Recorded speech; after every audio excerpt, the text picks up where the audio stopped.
जी, इस्लाम doctor साहब अब चौथा वालेकुम हिस्सा स्टार्ट हो गया ज़रूर, माशाल्लाह ज़रूर। और बहुत मज़े की गुफ्तगू चल रही है सारी। जी हाँ, एक सवाल थोड़ा-सा ज़ाती नौइयत का। ज़रूर। माशाल्लाह मैं देख रहा हूँ आपकी जो लाइब्रेरी है और जो आपकी 2 अलमारियाँ तो भरी हुई हैं, सब उन किताबों से जो आपने तदवीन की या आपने तसनीफ़ की और ग़ालिबन कोई 5-6 दर्जन जो किताबें होंगी, 60-65 किताबें तो आपने जो तदवीन तसनीफ़ की थी। मैंने तो कोई 95 की किताबें छपी हुई हैं मेरी। अच्छा मेरे पास पुराने मेरा दिखाऊँ? डाटा अपडेट हो गया मेरे पास था अच्छा, ये कि 65 का। हाँ, तो 95 किताबें आपकी 95 माशाल्लाह किताबें हैं और 2-4 किताबें मज़ीद प्रेस में हैं जी, जी। और जिनके इंशाल्लाह सेंचुरी हो जाएगी। हो जाएगी इंशाल्लाह, दुआ जी। कीजिएगा। जी, जी, बिल्कुल। हुँ, बल्कि आपकी जब 100वीं किताब आएगी तो उसको हम अपनी अकेडमी में सेलिब्रेट करेंगे चलिए इंशाल्लाह। ठीक है। जी, जी, जी। मेरी तो किताबों का मसला ये है कि किस्से कहानियाँ नहीं हैं सही है। और ज़ाती याददाश्तें ही नहीं हैं सारी, लेकिन जनूबी एशिया की सियासी और मज़हबी तारीख़, ये मेरे मौज़ूआत हैं और इसी में सियासत भी आ जाती है और इसी में कौमियत भी आ जाती है, सब कुछ ये बहरहाल जनूबी एशिया मेरा बुनियादी मौज़ू है अच्छा, और सियासी व माशरती अदब ये मेरा मौज़ू है। सियासी जी, मशरती अज़म यहाँ का जो तो है। इसी पर किताबें ज़्यादातर किताबें मेरी इसी पर हैं।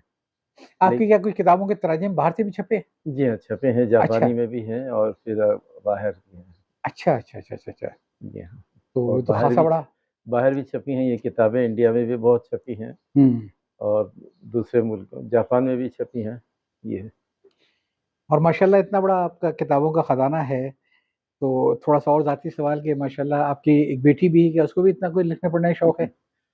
बात ये है कि मेरी जो बीवी है, जी, जी।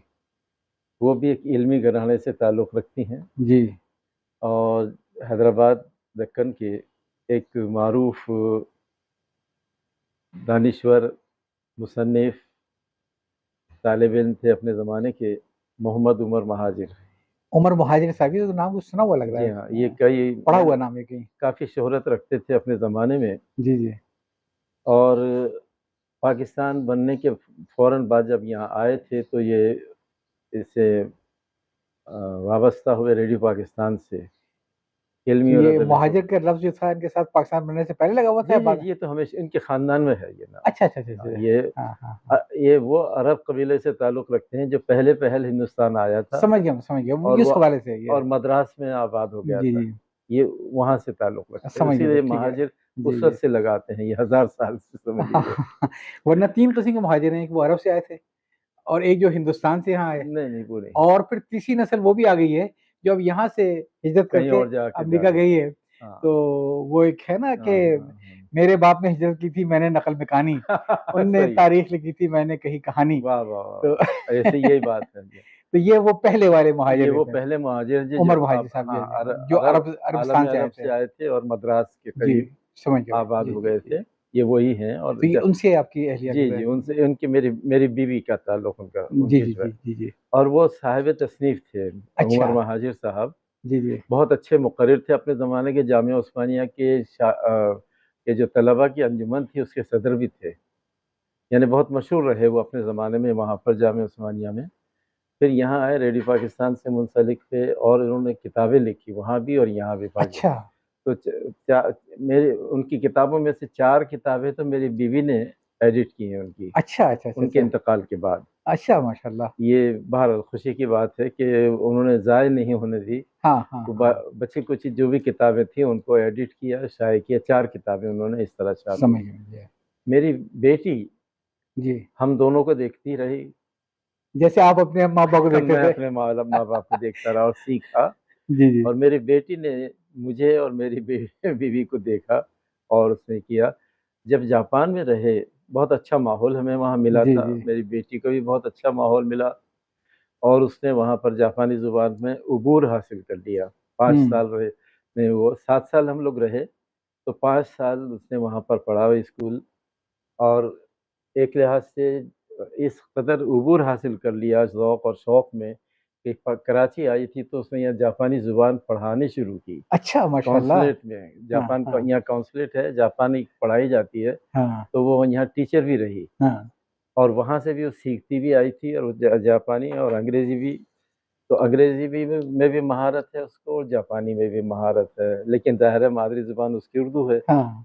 तो उसने वहाँ रहते हुए ही हमको हुँ। देखते ही और उसने अपने तौर पर वो अंदाज़ इख्तियार किए लिखने-लिखाने के और उसने वहाँ रहते हुए किताबें लिखनी चाहिए और नोट्स तैयार किए। फिर तस्वीरों के भी शौक है उसको बनाने का, जैसा मुझे मुसव्वरी का शौक रहा है, उसे भी रहा। तो उसने वहाँ प्राइमरी स्कूल में पढ़ते हुए मुसव्वरी सीखी और फिर उसके मुताबिक जो कुछ उसने लिखा है, वो तस्वीरों में भी उसको ढाला। हुँ, तो हुँ। एक इस तरह से एक किताब उसने तैयार कर दी और फिर अपने तासुरात अपने यानी तासुरात और अपने जो वहाँ की मुआशरत है उसको देखा जिस अंदाज से, उस पर भी एक किताब उसने लिखी है। तो 2 किताबें उसने अंग्रेज़ी में अच्छा, लिखी स्कूल के माशाअल्लाह। ज़माने ही में हुँ। और वो अब मैंने छपवा दी थी उसको। तो बहरहाल ये खुशी है कि उसको भी इल्मी ज़ौक़ है, शौक़ है और उस सफ़र जारी रखा हुआ उसने। जी हाँ, उसने जारी और उसकी बेटी जो इस वक़्त दूसरी, तीसरी जमात में पढ़ती है, चौथी जमात में पढ़ती है, हाँ। उसने भी लिखने का आगाज़ कर दिया है अच्छा, और ये माशाअल्लाह। खुशी की बात है। बहरहाल माँ को देखकर, हम लोगों को देखकर, तो उसकी यानी हमारी पोती ने भी अब शुरू कर दिया है लिखने का अच्छा, बड़ी सिलसिला। अजीब-सी बात है, वो मैंने आपकी किताब आज प्रेज़ेंट की थी तारीख़-ए-दक्कन हुँ। मज़हरुद्दीन तारिक साहब साथी है। जी, जी। तो इत्तेफ़ाक से उनकी फ़ैमिली में यही है कि हाँ, वो भी लिखते हैं हुँ। और उनकी बेटी की माशाअल्लाह बहुत सारी किताबें आ चुकी हैं वाह, और वो वाह! अपने पब्लिशर कर रही है। अब उनकी तीसरी नस्ल जो है ख़ानदान वाह! की, अब वो भी उनकी भी किताबें आई हुई हैं। देखिए, बड़ी तो खुशी ये की तो बात। एक तसलसल है जो चलते रहना माशाअल्लाह, चाहिए इसको। माशाअल्लाह, ये तो होना तो चाहिए। आई होना होप कि इंशाअल्लाह आपकी बेटी भी और उनकी फिर इस आगे तरह होती बढ़े रहेगी और हमारी ख़्वाहिश है कि होती रहे। होती रहनी जी हाँ, चाहिए जी इससे हाँ। ज़्यादा। तो ये 2 किताबें हैं जो मेरी बेटी ने लिखी हैं और ये मुझे खुशी है जी। कि बोले अब तो ज़ाहिर है बच्चों में यानी घिर गई है, मसरूफ़ है, घर भी सँभालना है उसको ज़रा उसकी लेकिन लिखने-पढ़ने का सिलसिला उसका अब भी जारी है। मेरा ख़्याल है जारी रहना चाहिए। रहेगा देखिए वक़्त तो इंशाअल्लाह। निकलता है, वक़्त हाँ, निकालना हाँ। नहीं, पड़ता नहीं, है। हाँ, सही अगर है। आप 100 किताबें लिख सकते हैं, हुँ। तो वो तीसरी किताब भी लिख सकती हैं। लिखेगी, ज़रूर इंशाअल्लाह लिखेगी, हाँ, ज़रूर तो लिखेगी। ये तो सफ़र चलता वो रहेगा शौक है उसको अभी और भी। यही उम्र होती है बच्चों में शौक पैदा करने हाँ, की, किताबें हकीकत है, लिखाने की। हकीकत है। जैसे आपने इनकरेज किया ना अपनी जी हाँ, बेटी को ज़ाहिर है, अ, जी हाँ। अनवर अल्वी साहब हैं, बड़े मशहूर मज़ाहिया वो है राइटर भी हैं और उनकी किताब भी है बड़ी मशहूर सूद के ताक़ुब में, बड़े पसंदीदा हाँ, हाँ, राइटर हैं। हाँ, हाँ, हाँ। जी। तो उन्होंने भी आप ही की तरह ये किया था ये कि हुँ, जब बच्ची छोटी थी, उस हुँ। वक़्त उसकी तरबियत की थी, तो वो बच्ची जब नाराज़ होती थी, कोई फ़रमाइश की थी, तो वो हमेशा लेटर छोटे-छोटे जो है ना वो लिख के दिया लिख करती थी दे और माशाअल्लाह। वो हर एक चीज़ को सँभाल के रखते गए अपने पास ये, जो बहुत उसके अच्छी, बिल्कुल टीनेज के और बचपन के लेटर से जो बहुत रुक्का लिख के वो अपना करती थी वाह! और उसको उन्होंने किताबी सूरत में छापा, बहुत अच्छी, लेटर्स के हिसाब से बहुत अपने अच्छी। तो वो भी मैं देखा उसको बड़ी बहुत पसंद है। खुशी की बात, और बहुत खुशी की बात। आई विश कि तमाम पेरेंट्स को ये तवज्जो करनी ऐसा चाहिए होना चाहिए, कि बच्चों में शौक पैदा करें। पैदा करें और सही जी, बात और उसकी हौसला अफ़ज़ाई करें उनकी। तो जी ये हाँ, वो किताबें हैं। जी हाँ। एक किताब है the days of my school life in Pakistan and Japan, हुँ। जो उसने स्कूल लाइफ में जी लिखी हाँ, जी हाँ, और जैसे वी एंड जापान। जी हाँ। तो यकीनन मैं इसको अपने हुँ, पोते और पोती को तोहफ़े में दूँगा ज़रूर क्योंकि उनको दीजिए। भी किताबें पढ़ने का बहुत शौक है। बहुत अच्छा, मुसअब बिन अली और आयशा बिन अली बहुत को खुशी की बात है। और मैं उनको बताऊँगा कि इतने बड़े जी हाँ, राइटर हैं मोइनुद्दीन ज़कील साहब ये, तो जी इसपे हाँ। तुम्हारे लिए दस्तखत भी कर रखे हैं, तो उसको सँभाल के रखो और ऐसी किताब तुम भी अब बड़े होके लिखना ये ज़रूर, इंशाअल्लाह ज़रूर, ये। ज़रूर, ज़रूर। तो चलें थोड़ा-सा सफ़र को आगे जी, बढ़ाते जी, हैं। जी हाँ। जी हाँ, और इसमें ये देखते हैं कि बहुत हर तरफ से मायूसी, मायूसी, मायूसी, कोई उम्मीद की किरण नज़र आती है। क्या हम कभी पलटेंगे? क्या वो गोल्डन एरा हमारा वापस आएगा? क्या वो सुनहरा दौर वापस आएगा? जनाब जो गोल्डन एरा, सुनहरा दौर हमने देखा है, अब तो एक रश्क होता है कि हमने देखा खुशनसीब और समझते हैं कि हमने वो दौर हाँ, देखा। बहुत और हम उस दौर में रहे जी। और अपनी हद तक जो कुछ भी कर सकते थे, उस दौर से इस्तिफ़ादे के लिए वो हम करते रहे। ये हमें इत्मीनान है और खुशी है। लेकिन अब बेहद मायूसी होती है। कुतुब खानों को देखते हैं, अब वो कुतुब खाने नहीं रहे, कबाड़ खाने बन गए हैं। किताबों ही के कबाड़ खाने, कि जिनमें किताबें रखने का सलीका भी अब नहीं रहा वहाँ के स्टाफ़ को, वहाँ के अमले को और ना वो कोई परवाह है, ना कोई ख़्याल है। इसी तरह जिन शोबों में हम रहे यूनिवर्सिटी में और जो खुद हमारा शोबा रहा जिसमें हम रहे और कैसे-कैसे बेमिसाल असातिज़ा उसमें रहे। अब देखते हैं तो वो असातिज़ा कहलाने के मुस्तहिक़ नहीं है वो लोग। बहुत अफ़सोस होता है कि ना लिखने पढ़ने की रिवायत बाक़ी रही उनमें और ना ही वो शाइस्तगी और तहज़ीब बाक़ी रही, और वो कहने को उस्ताद हैं, और जिन्हें उस मनसब पर आना नहीं चाहिए था वो आए हुए हैं और आके तरक्की भी पा रहे हैं। यहाँ तक कि इस कदर अलमनाक सूरत हाल है कि जिसको लेक्चरर भी नहीं होना चाहिए था, अब वो वाइस चांसलर भी हैं।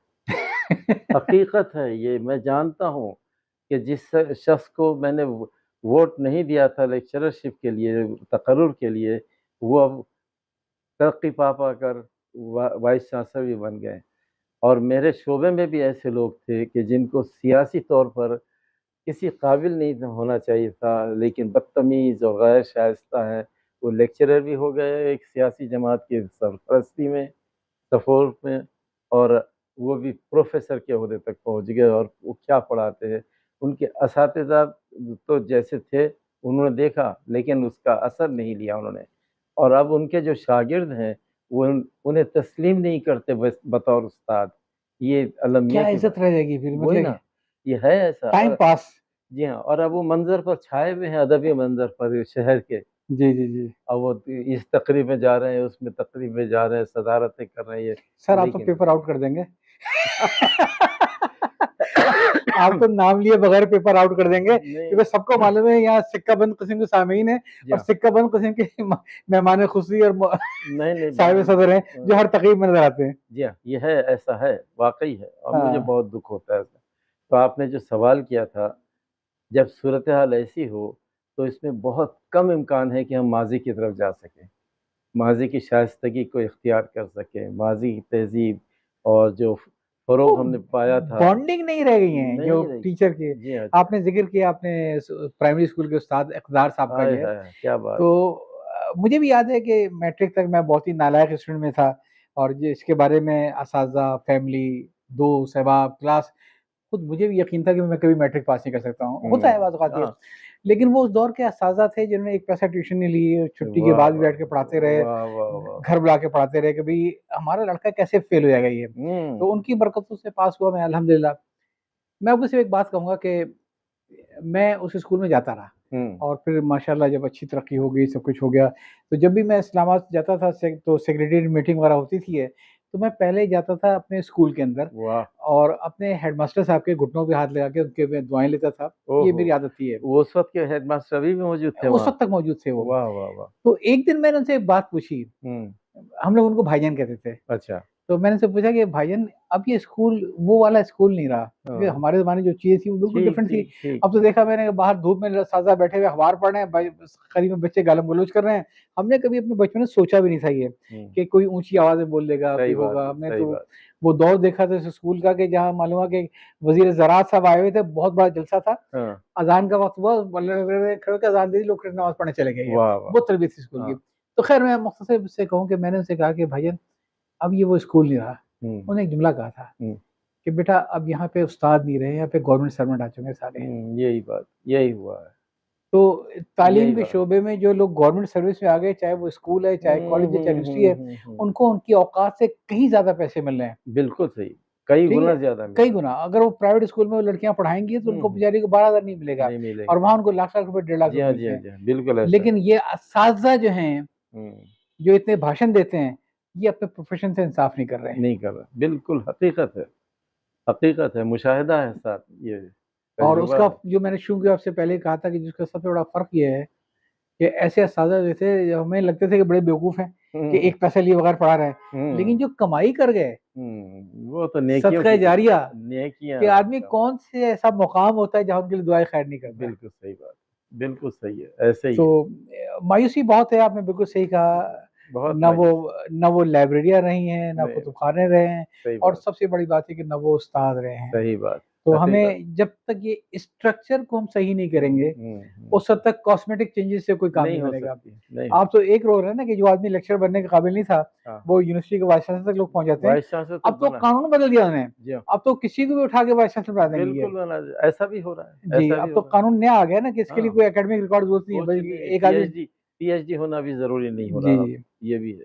वैसे ये पीएचडी वाला रवाज आया, और जो जाहिर है कि आपको मालूम है कि जो प्रोविंशियल साहब के दौर में ज़्यादा आया, आईसीसी कमीशन वगैरह जो चीज़ें बनी हैं, जो खेप की खेप निकली है पीएचडीज़ की, जिसमें इनका ज़्यादा इंटरेस्ट वो तहकीक से नहीं था, बल्कि एक डिग्री से था, जिससे उनको बिल्कुल, नौकरी आसानी से मिल जाएगी। ऐसा है।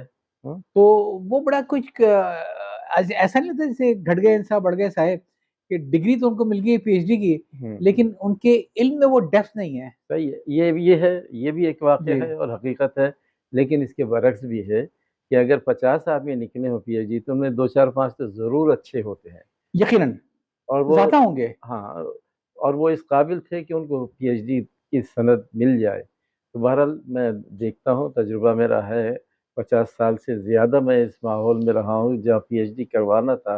खुद मैंने बीसियों को पीएचडी करवाया, दूसरे और असनाद के लिए तैयार करवाया। मुझे खुशी है कि मैंने बहुत अच्छे-अच्छे काम करवाए हैं। लेकिन अब ये भी देखता हूँ अपने अतराफ़ में कि अब ऐसे लोग भी नहीं हैं कि जो काम करवाएँ। करवाएँ। और जो कर रहे हैं वो तो समझ लीजिएगा कि सिर्फ़ और सिर्फ़ सनद ले रहे हैं, जैसे नक़ल करके पास करना होता था और होता है, अभी भी होता है और अब ज़्यादा होता है। इसी तरह से पीएचडी के मामलात में भी, एमफ़िल के मामलात में भी ऐसे-ऐसे काम हो रहे हैं कि जिनको पीएचडी की सनद कह देना नहीं चाहिए। हकीकत ये है, सही बात है, वो तो ये हो रहा है। ऑनलाइन अवेलेबल हैं सारे सब फीस कुछ वगैरह, उसको है, मालूम है क्या सिर्फ़ हो रहा है सारा ये। जी हाँ, नाम बदल रहे हैं बस। नाम बदलने का, लेकिन एक बड़ा एक दुःख भी होता है इस बात के ऊपर जी कि हाँ, देखें, होता ये है कि नॉर्मली जब आप इस लेवल पे कर लेते हैं ये, तो फिर आपकी हर चीज़ फुसफुसी हो जाती है पूरी सही ये, बात। कि ये आदमी डॉक्टर है हुँ। और इसके इल्म का ये आलम है। जी हाँ, और ये भी है। तो और इस वजह से आपने जो सही कहा कि अच्छे लोग भी बहुत हैं और बड़ी बहुत, मेहनत भी की है, बड़ा हकीकत डिलीवर है, भी किया है, हकीकत। लेकिन बेरोज़गार पीएचडी की तादाद भी बहुत बढ़ रही है। हाँ, जी हाँ, बिल्कुल। और मेरे पास हैं, मेरे पास रखी हुई मैंने, मैं जानता हूँ। कि जो बेचारे करने के बाद रेहड़ी लगा के वो बेच रहे हैं, ड्राई हाय फ्रूट अल्लाह! बेच रहे हैं और हाँ, कपड़े की दुकान चला रहे हैं। ये भी चल रहा तो है, ये भी ये एक तो भी मसला है ना कि हाँ, मजबूरियाँ हैं, बहुत सी। तो मैं वही कहूँगा कि असल में जो हमारे यहाँ जो सिस्टम की ज़रूरत है, पहली बात तो ये कि कोई और ठीक नहीं करेगा, हमें खुद ठीक करना है। हाँ, हमें करना है। बतौर बाप मुझे अपनी औलाद को ठीक करना है। बिल्कुल सही, बहुत से उस्ताद अपने शागिर्दों को ठीक करना ठीक है। करना है, ये है डॉक्टर साहब, हकीकत। एक बड़ा मसला 75 साल से ये हुआ है, हुँ, हुँ, 75 साल से ये हुआ है, हुँ, आप शायद इत्तेफ़ाक करें ना करें, हुँ, हुँ, कि 75 साल तक हमारा जो ज़हन बना रहा, हुँ, वो ये कि हमें दूसरों को अच्छा मुसलमान बनाना है, जी हाँ, हमें दूसरों को अच्छा पाकिस्तानी बनाना है, हुँ, ठीक है ना? जी हाँ, जो कुछ करना है हमें दूसरों के लिए करना है। हाँ, हाँ, और नतीजा ये हुआ कि हम खुद ना तो अच्छे मुसलमान बन सके, सही ना अच्छे बात, पाकिस्तानी बन सही सके। बात, सही बात। तो बजाय हम दूसरों को ठीक करें, अपने आप को तो ठीक कर लें खुद पहले। को कर लें, ये बड़ी बात है और जब खुद को कर लेंगे तो ये इसका असर दूसरों पर भी होगा, अब ये मुझे भी जो है। मसला जो नज़र आ रहा है कि आप खुशनसीब थे कि आपको इक़्तिदार साहब जैसे उस्ताद मिल गए थे। उस्ताद में मैं भी बचपन खुशनसीब था, अल्लाह उनको जन्नत नसीब करे। सारे उस्ताद मुझे बाई-नेम याद हैं, जिनकी बहुत वजह से अच्छा, मैं अपने मुकाम बहुत पे अच्छा। पहुँचा। लेकिन ये जो प्रोडक्ट बन के निकल रही है, वो तो मुझे आपको मालूम है कि बिल्कुल कुछ भी नहीं है। कुछ ठीक है ना? नहीं, अफ़सोस है। ये जो उनके पास डिग्रियाँ हैं, वो सिर्फ़ इनकी बात की तारीफ़ करती हैं कि इन्होंने कितना पैसा खर्च किया था। जी हाँ, जी हाँ। वो हाँ, इसका सही बात, सर्टिफ़िकेट है ये, और सही कुछ भी बात नहीं है। और कुछ नहीं। जी हाँ। प्रॉब्लम डॉक्टर साहब ये है कि जो मेरा जो फर्मा है ना, हुँ। वो हुँ, हुँ। ख़राब है, वो टेढ़ा है। ये हो जाए। और वो फर्मा है मेरा तालीमी निज़ाम, हाँ, मेरे इदारे, मेरी बिल्कुल सही लाइब्रेरियाँ, बात, बिल्कुल सही। जब तक उस फर्मे को ठीक नहीं करेंगे, जी हाँ, तो प्रोडक्ट तो सारी ख़राब निकलती रहेगी। बिल्कुल सही है। मैंने कहा ना लेक्चरर अब वाइस चांसलर बन जाएगा तो क्या बनाएगा तब? क्या तालीमी निज़ाम कायम करेगा? क्या जिन ज़राए से, जिन हुँ, लॉबी से वो बन के आया है, हुँ, वो हुँ। वैसी ही लॉबी रखेगा ना अपने पास ये। वो वैसे ही रहेगी और क्या तो है? उसके नज़दीक इल्म तो कोई चीज़ नहीं है। नहीं है, कुछ उसको नहीं मालूम है। है कैसे बस अपनी ज़ाती मनफ़ियत सोचते रहे और कम कम अपने से कम कुछ ना सुधारे तो तालीमी निज़ाम तो सुधार लें। सबसे अहम चीज़ तालीमी निज़ाम है। जी। हम तालीमी निज़ाम को सँभाल लें, सुधार लें, तो पूरे तो फिर ज़िंदगी बदल फिर जाएगी अच्छे कौम की। डॉक्टर्स आएँगे, अच्छे हर लॉयर्स एक आएँगे, अच्छे सब जजेस कुछ है। आएँगे, जी अच्छे हाँ, ताजिर आएँगे, सब कुछ ऐसा ही होगा।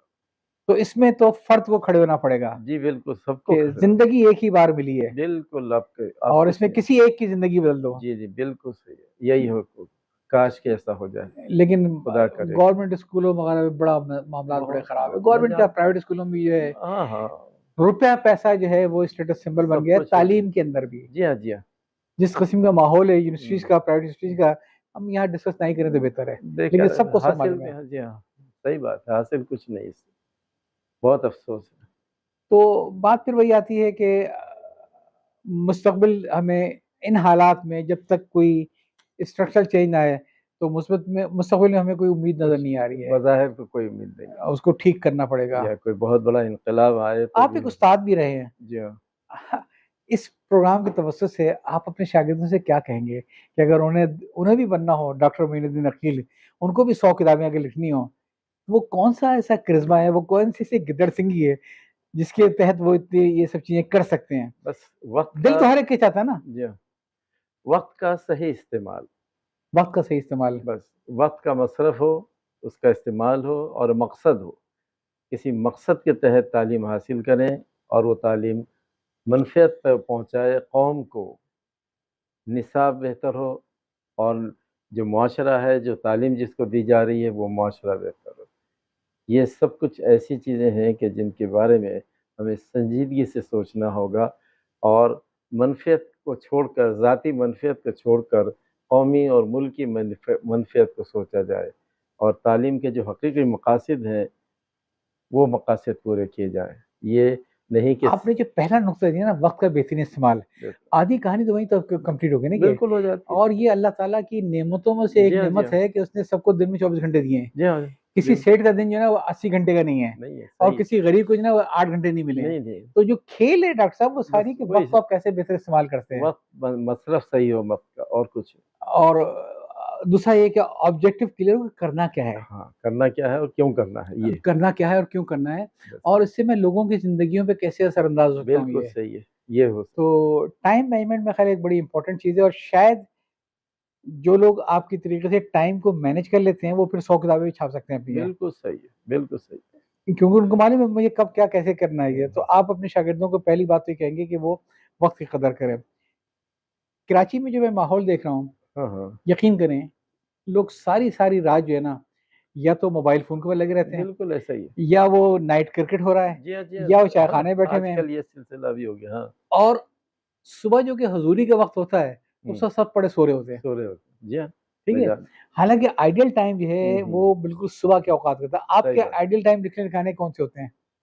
जनाब मेरा तो सारा वक़्त लिखने का ही होता है, फिर भी हकीकत ये है। ज़्यादा जो मज़ा आता हो? नहीं, मतलब ये है कि मेरी जो बुनियादी ज़िम्मेदारी है, वो अदा कर देता हूँ, तो उसके बाद के सारा वक़्त मैं लिखने-पढ़ने ही में सर्फ़ करता हूँ।